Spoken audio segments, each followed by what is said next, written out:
नमस्कार, मैं रवीश कुमार। कभी आपने सोचा है कि जब साया ही सत्ता की कुर्सी पर बैठ जाता है तब असली अंधेरा क्या होता है? आज जो खबर हम आपको बताने जा रहे हैं वो कोई अफवाह नहीं बल्कि एक ऐसी सच्चाई है जिसे सुनकर खुद मोदी भी चौंक गए। और संघ अब वो चुप नहीं है, बस सही वक्त का इंतजार है ताज गिराने के लिए। भाजपा के भीतर हलचल मची है, लेकिन वो हलचल प्रेस कॉन्फ्रेंस में नहीं दिखेगी, क्योंकि ये लड़ाई किसी पद की नहीं बल्कि कंट्रोल की है। यह लड़ाई है मोदी बनाम मोहन भागवत की, जहां एक तरफ संघ पार्टी को अपनी संपत्ति मानता है और दूसरी तरफ मोदी इसे अपना साम्राज्य। 28 जून को दिल्ली की संघ बैठक में जो हुआ वह सिर्फ मुलाकात नहीं थी, वह था ऐलान जंग। संघ ने दो टूक कह दिया, हमें अध्यक्ष चाहिए, कोई रबर स्टांप नहीं। और यही बात मोदी शाह खेमे को खटक गई। बीजेपी की कई राज्य इकाइयों में चुनाव पूरे हो चुके हैं, लेकिन कुछ संगठन अटके हुए हैं क्योंकि संघ अब हस्तक्षेप कर रहा है। मोहन भागवत ने मंच से कहा,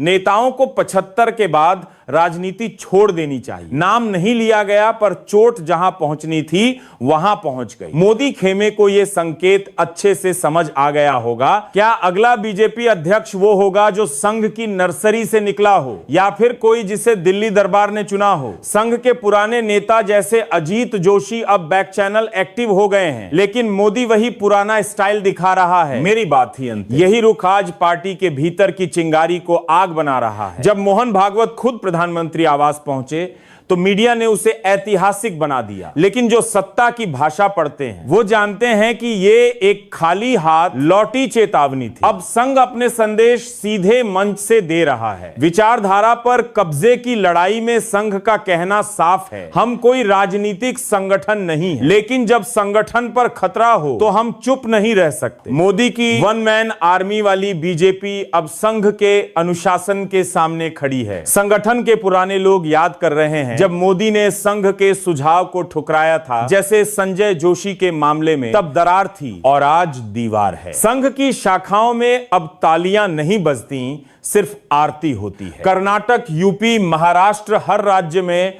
संघ के कार्यकर्ता असंतुष्ट हैं। उन्हें लगता है कि दिल्ली में बैठा एक आदमी उनकी जिंदगी तय कर रहा है और अब वो आदमी उनकी सुन भी नहीं रहा है। संघ का सीधा संदेश है, या तो पार्टी को उस ढांचे में लाओ जिसमें संघ की भूमिका अहम थी, या सत्ता की ऊंचाई जल्द ही जमीन पर आ जाएगी। अब यह सिर्फ विचारधारा नहीं बल्कि ईगो की लड़ाई है। संघ के कुछ प्रचारकों ने भी साफ कहा है, हमने राष्ट्र निर्माण के लिए शाखाएं बनाई थी, स्टूडियो में जुमले गढ़ने के लिए नहीं। नई पीढ़ी के प्रचारक अब वैसी वफादारी नहीं दिखा रहे जैसे पहले हुआ करती। नागपुर और दिल्ली के बीच अब दूरी सिर्फ किलोमीटर की नहीं रही, वह विश्वास की भी हो चुकी है। एनडीए के सहयोगी जैसे चंद्रबाबू नायडू भी अब पीछे से कह रहे हैं, भाजपा को संघ की बात सुननी चाहिए। भाजपा के कुछ विधायक भी अब सोशल मीडिया पर पार्टी की जड़ों की बात करने लगे हैं।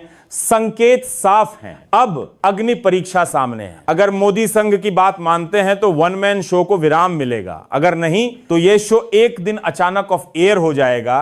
राजनीति में जब चेला गुरु से बड़ा बनने लगे तो इतिहास या तो चेले को मिटा देता है या गुरु को गायब कर देता है। अब देखना यह है कि झुकेगा कौन। घड़ी चल रही है और उसकी टिक टिक अब सीधी मोदी शाह के दरवाजे पर गूंज रही है।